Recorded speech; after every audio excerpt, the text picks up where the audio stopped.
Coal mining is all but dead now here in Drumheller. Most people don't know that the Red Deer River Valley was responsible for keeping the Cold War of winter at bay all those years. It was the ribbons of treasure embedded in the hills that brought men to this valley, to settle and make a life.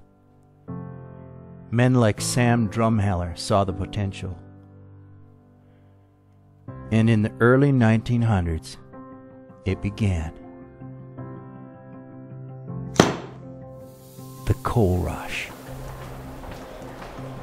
This valley filled with miners of every ethnic background: English, Irish, Scottish, Hungarian, Italians, First Nations.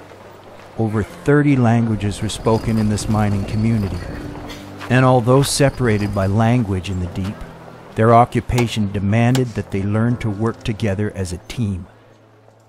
The hard work forged a fierce pride in them. The coal they were mining was keeping Canadian families warm that winter. But up on the surface, in the light, during the workers' downtime, another passion was being played out.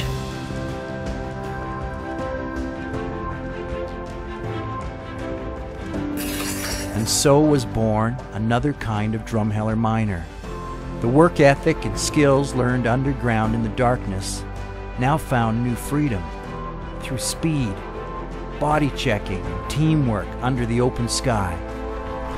And the Drumheller miners proved to be a formidable opponent. They quickly became known as a relentless, hard-working team that was more than happy to engage in fisticuffs when the situation presented itself. This valley saw generation after generation of teams. And the players produced here, the Bentley brothers. 3 of them would join the NHL and fight for hockey's holy grail. In 1961, former miner Jack Tex Evans would score a Stanley Cup game-clinching goal for the Chicago Blackhawks. Pride filled the valley. And then, 5 years later, the miners would strike pay dirt. The team would win the Canadian Senior Hockey Championship, the coveted Allen Cup. And as a reward, they were selected to fly overseas to represent Canada in a tour of Europe. In 1966, the Drumheller Miners would become the first free world hockey team to compete behind the Iron Curtain during the Cold War. The Drumheller Miners showed what it meant to be Canadian to those without freedom. That experience changed my life forever.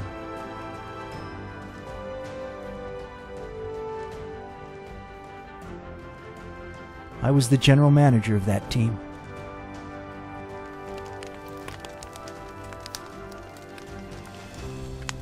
Seasons change. In 1979, the valley's last load of coal left the Atlas coal mine. Some thought the valley would die that day. But the Drumheller miners taught me something, that there is light in the darkness, that we can climb out of whatever hole we find ourselves in and reach new heights, that hope is the fire that we can never let die.